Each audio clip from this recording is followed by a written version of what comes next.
gracias por la invitación, por las hermosas palabras de Ana. Para mí es un placer estar hoy acá, sabiendo que estamos hablándoles a familias que a lo mejor recién reciben el diagnóstico o que están transitando tener un hijo, una hija, niño o adolescente con esclerodermia. Así que, bueno, voy a iniciar. Se ve me acerco bastante a la pantalla porque, como dijo Ana, tengo enfermedad de Stargardt, tengo discapacidad visual y para poder leer el PowerPoint me tengo que acercar mucho y tener elevada la computadora. Bueno, yo voy a hablar de el rol del equipo de salud mental en las familias con pacientes con el esclerodermia infanto-juvenil. Me parece importante comenzar explicando un poco cuál es el impacto del diagnóstico en las familias, porque generalmente estos diagnósticos llegan después de un largo recorrido de que las personas estén yendo de pediatra en pediatra, de médico en médico, sin saber qué es lo que le pasa a sus hijos. Entonces, hay diferentes sentimientos y emociones alrededor de llegar al diagnóstico de precisión.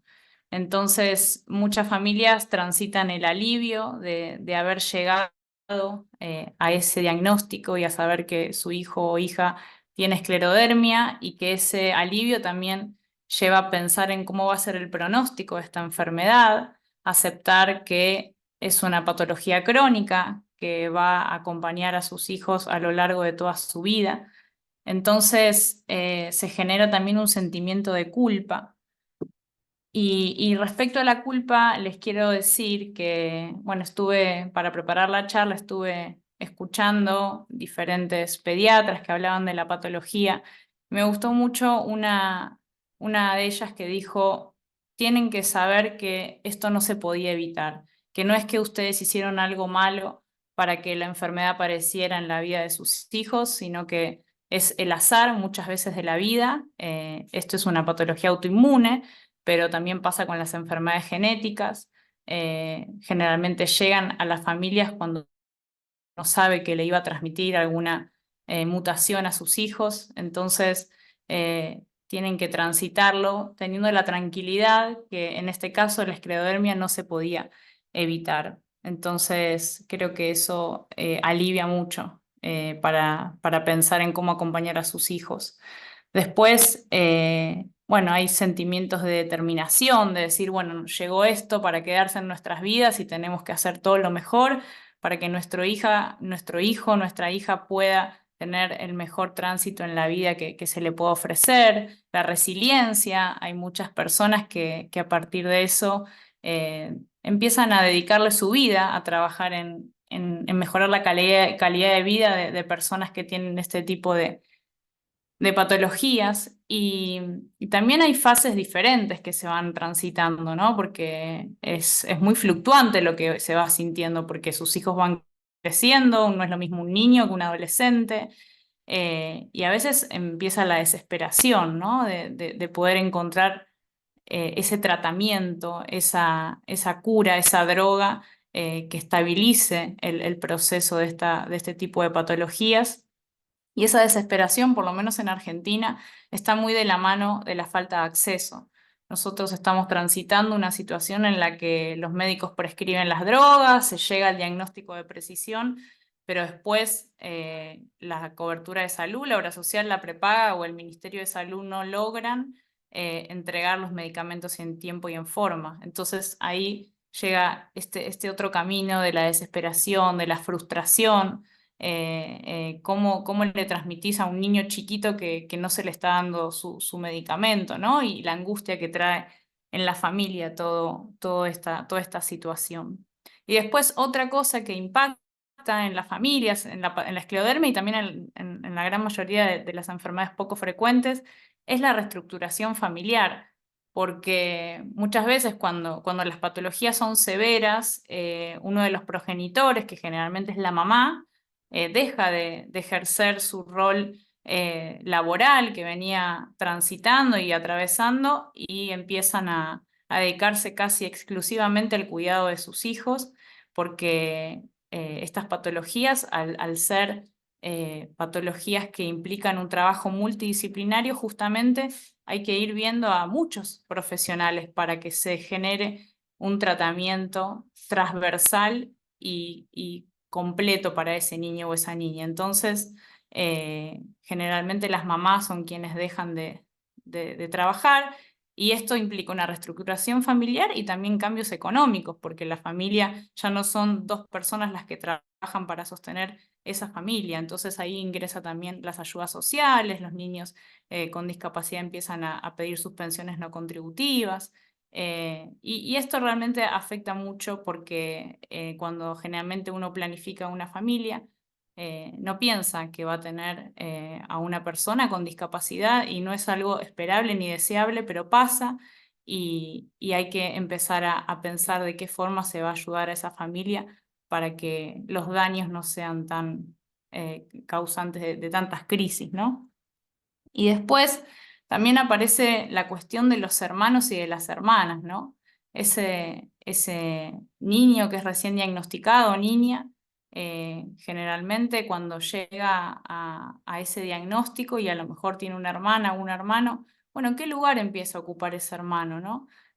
¿Cómo se le puede seguir dando la importancia que requiere a pesar de saber que su hermanito tiene una patología? Porque al consultorio nos llegan muchas veces casos en que ese hermano es dejado de lado, pero obviamente todo de manera inconsciente, ¿no?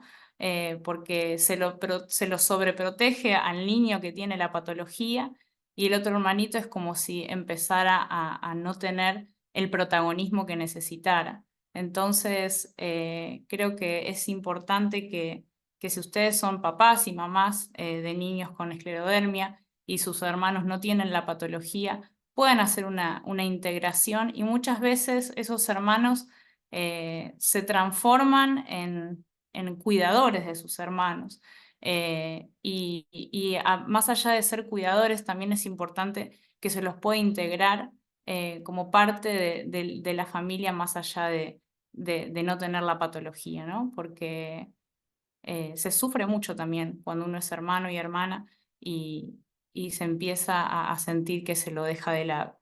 Es como que siempre pensamos que cuando llegan estos diagnósticos a las familias es como que cae una bomba que dinamita todo y hay que empezar a reestructurar. Quizás lo pienso como una casa en donde ocurrió una catástrofe y después hay que empezar a rearmar todas las partes de esa casa. Y ahí están también los hermanos, rearmando y viendo cómo se reposicionan en esa familia.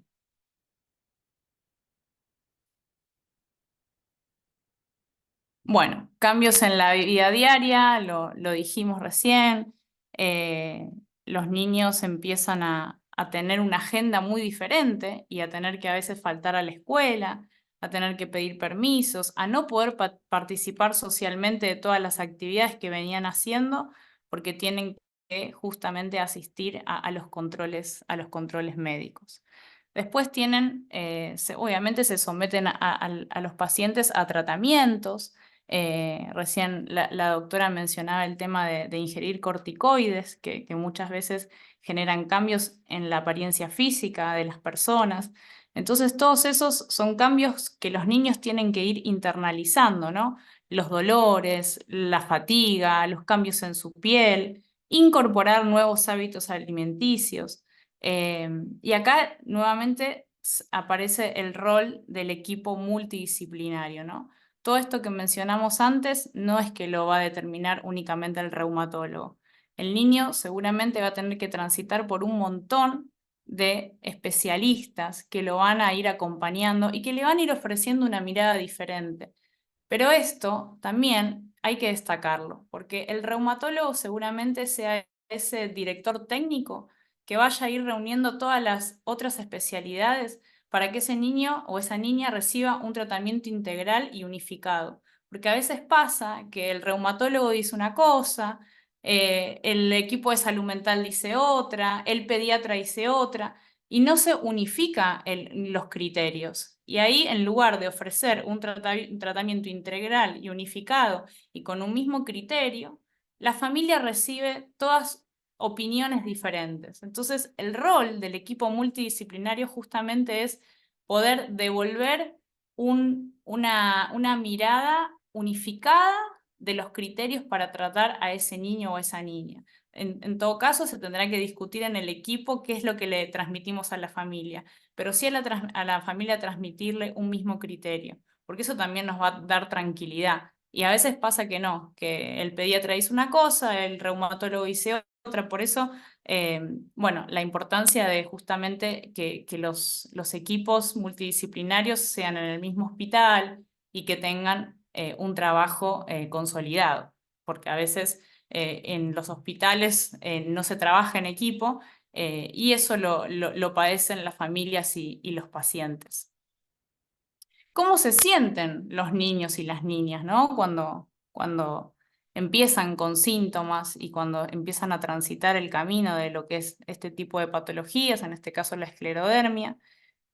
Y lo que siempre decimos desde la salud mental es que a los chicos hay que creerles.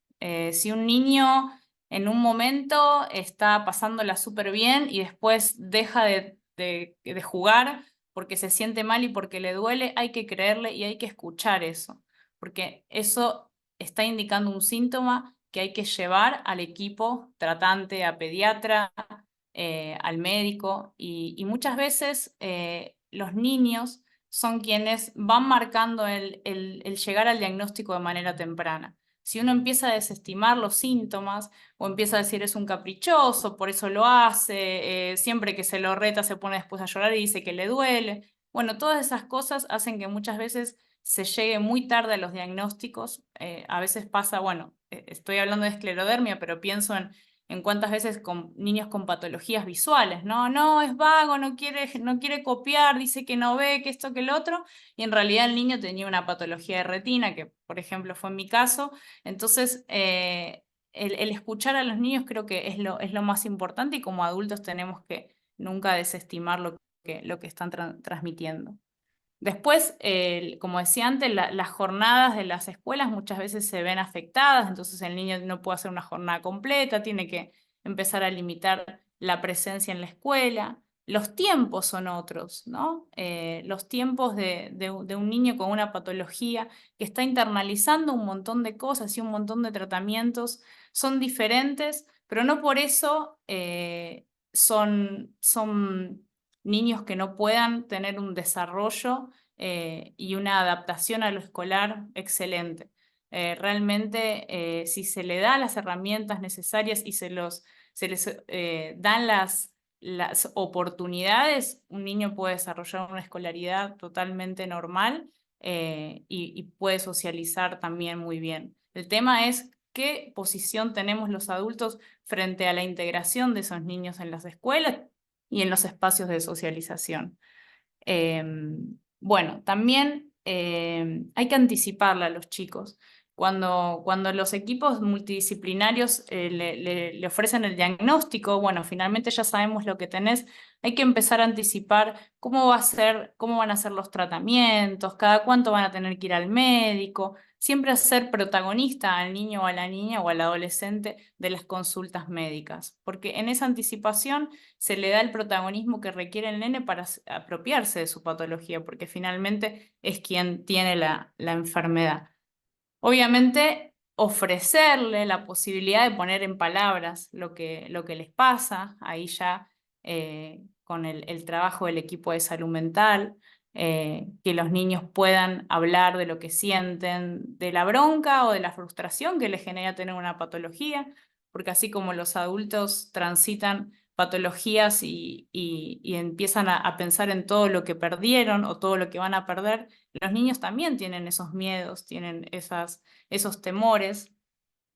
Y también ofrecerles la posibilidad de disfrutar de la vida, ¿no? Más allá de todo de todo lo que les está pasando, la vida es también con estas patologías y poder, eh, cuando pasa un poco esta tormenta y esta, esta cuestión del diagnóstico que es tan avasallante y se siente que la casa se derrumba, empezar a armar las partes y encontrar que también hay diversión y hay posibilidades de disfrutar de la vida.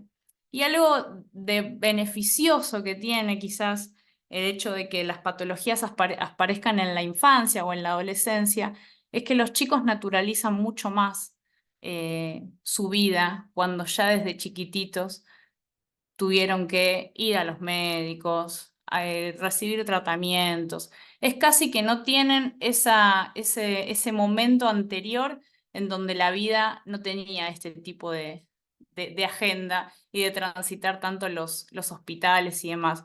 Entonces es una ventaja, si se quiere, porque se naturaliza y es parte de su vida, no conocen otra realidad. Entonces eso ayuda mucho y obviamente también empiezan, quizás cuando son niños no tanto, pero en la adolescencia sí se empiezan a comparar con otros que esa realidad no la tienen. Y ahí es donde también hay que trabajar mucho con los equipos de salud mental, porque la adolescencia es esa etapa en donde uno hace esas comparaciones constantemente con sus pares y al haber tenido una vida quizás naturalizando todo este tránsito por tener una patología, se dan cuenta que no es así, ¿no? Que no es el común en la vida de sus compañeros, por ejemplo. Pero también está bueno porque los compañeros de la escuela también pueden empezar a naturalizar la presencia de personas con discapacidad y de personas con patologías en la escuela y así lo van transitando a lo largo de su vida y eso es un gran y lindo beneficio que tienen los niños y las niñas de poder naturalizar tantas cosas. Bueno, las adolescencias complejas, un poco lo que decíamos recién, ¿no? Las actividades con los pares, hay actividades que a lo mejor no pueden hacer, entonces empiezan esa sensación de aislamiento, de soledad, de decir, ¿por qué a mí? ¿Por qué ellos pueden y yo no? Eh, las cuestiones de bullying, realmente vivimos en una sociedad cruel en donde todavía se sigue, hoy se le puso nombre, bueno, ya hace muchos años, ¿no? Pero se le puso nombre a esto que quizás todos recordamos cuando fuimos a la escuela, a ese chico, a esa chica que se le hacía bullying por ser diferente. Y esto en la adolescencia es más fuerte aún, y los chicos la pasan muy mal. Entonces tienen, además de sufrir ese bullying, tienen que la ardua tarea de aceptar la patología crónica, de aceptar que eso los va a acompañar a lo largo de sus vidas. Y el miedo al futuro, ¿no? El miedo de, bueno, ¿y cómo voy a hacer después cuando el día que yo tenga que trabajar, me van a aceptar en un trabajo con esta patología? ¿Voy a poder conseguir una persona que me quiera? Bueno, son todas preguntas que empiezan a aparecer en cualquier adolescente, pero se ven atravesadas por la patología de esclerodermia en los adolescentes y realmente ahí es donde se requiere muchísimo el acompañamiento de un espacio de salud mental. Lo bueno de esto es que al ser adolescentes ya empiezan a crecer y pueden empezar a compartir con grupos de pares, con grupos de pacientes que tengan las mismas patologías. Porque en realidad cuando hoy preparaba la charla pensaba esto de una persona con esclerodermia, quizás adolescentes o niños, son muy, muy poquitos. Es una de las patologías reumáticas ultra raras. Pero dentro de esas patologías, dentro de la esclerodermia pertenece al grupo más amplio de patologías reumáticas. Y ahí sí hay muchas más personas, en donde la verdad que se pueden compartir mucho las experiencias y hay demasiadas cosas en común. Entonces también es empezar a pensar que, bueno, uno a lo mejor no se va a cruzar con la persona exacta que tenga los mismos síntomas, pero sí se va a cruzar con personas que la entiendan y que tengan padeceres similares. Y también muchas veces lo que sucede entre los adolescentes es que se pueden empezar hasta a reír de sus propias patologías, pueden empezar a socializar desde otro lugar, y ahí uno se lo habilita, ¿no? Cuando la risa viene desde un lugar de una persona que no padece ninguna patología es una cosa, pero cuando los adolescentes comparten desde sus propias patologías es diferente y lo pueden también muchas veces tomar con humor. Y acá aparece la sobreprotección, ¿no? Porque bueno, todo esto que les estoy diciendo de que adolescentes compartan con sus pares que a lo mejor tienen la misma patología, va de la mano de socializar y de dejarlos, ¿no? Ir a lugares, de pensar en que la sobreprotección en realidad no los va a ayudar y los va a aislar. Entonces, a lo mejor en lugar de darles herramientas sobre protegiéndolos, justamente lo que estamos haciendo es aislarlos y no dejándolos que transiten la vida y que se enfrenten a lo que es el mundo, que va a haber gente buena, que va a haber gente mala, y que realmente la vida también es eso, ¿no? Es enfrentarse a a que en el mundo hay personas que van a alojar a las personas con discapacidad y hay personas que no nos van a alojar. Pero bueno, sobreprotegiendo creemos que nunca es el camino. Es difícil para los papás, sí, es muy difícil, pero ahí también está la importancia de que cada papá y de cada mamá se pueda juntar con otros padres y pueda socializar lo que sienten para no poner sobre sus hijos los miedos que ellos tienen como padres. Porque si un papá y una mamá le transmite a sus hijos miedos, seguramente ese niño va a ser una persona que le cueste mucho más salir al mundo. Entonces, bueno, quizás un poco el mensaje de que vengo a traer es que la salud mental puede, justamente los profesionales de la salud mental, ayudar a transitar esto y a que cada uno se pueda ubicar en el lugar que le corresponde. Porque los roles que cada quien ocupa en su familia son importantes y, y son necesarios. No podemos, una madre no es ni amiga de sus hijos, sí puede llevarse muy bien, pero sus hijos necesitan amigos.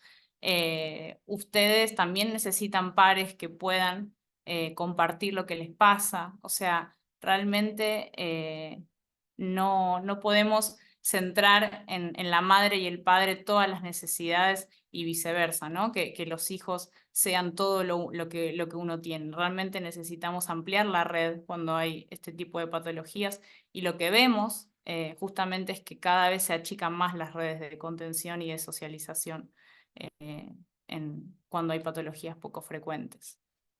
Bueno, lo que recién les decía un poco, ¿no? La esclerodermia y las comunidades, porque a veces cuando uno recibe el diagnóstico y lee la prevalencia de la patología, dice, uy, bueno, en dónde voy a encontrar personas niños, niñas que tengan esclerodermia para que mi hijo pueda socializar y que yo pueda hablar con su mamá?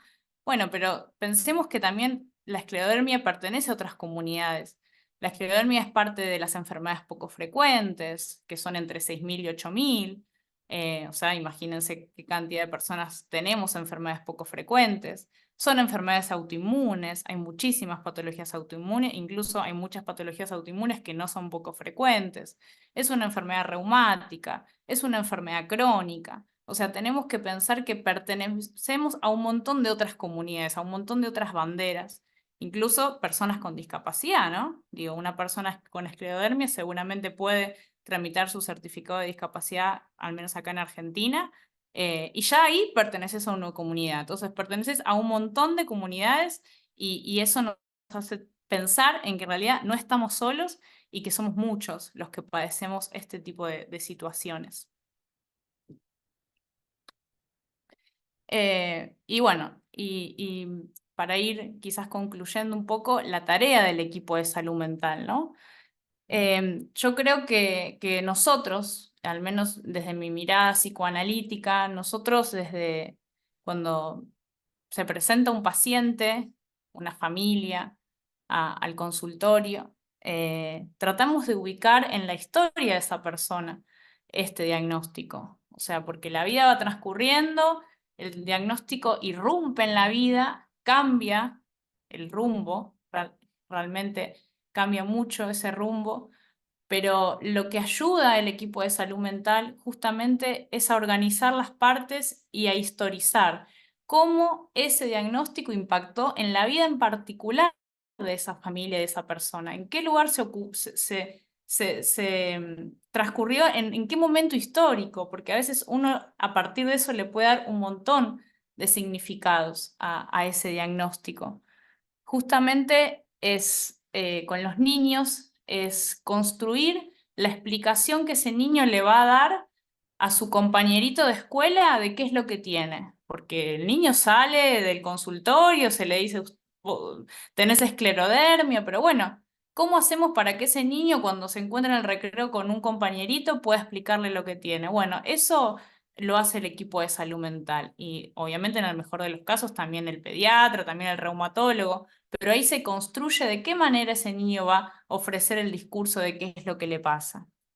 Después, también fortalecer que ese niño o esa niña o ese adolescente o esa familia es más allá de ese diagnóstico, ¿no? A veces es como que la realidad de una familia se tiñe de somos esto, ¿no? El niño somos la familia que tiene esclerodermia y se deja de transitar y de vivir otras cosas que venían haciendo bien y que les gustaba disfrutar, ¿no? Justamente. Entonces, el trabajo con el equipo de salud mental es ayudar a que ese diagnóstico sea algo más de la vida de esa persona, ¿no?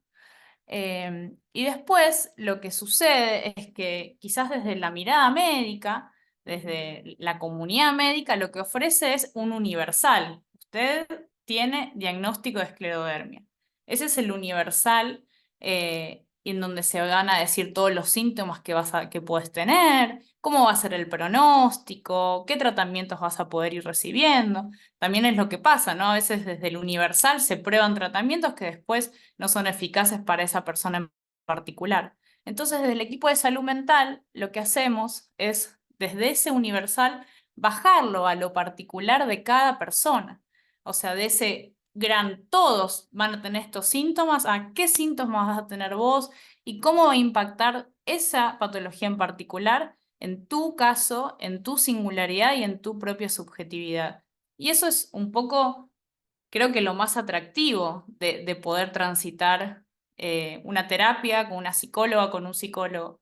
Poder destacar en qué te diferencias del resto del mundo, ¿no? Más allá de que perteneces a un montón de comunidades y que tenés, en este caso, esclerodermia. Pero esa esclerodermia no va a determinar tu vida y tampoco vas a tener quizás todos, hasta ni siquiera todos los síntomas que mencionen que vas a tener porque vos sos una persona única, singular y particular y la idea es justamente eso, ¿no?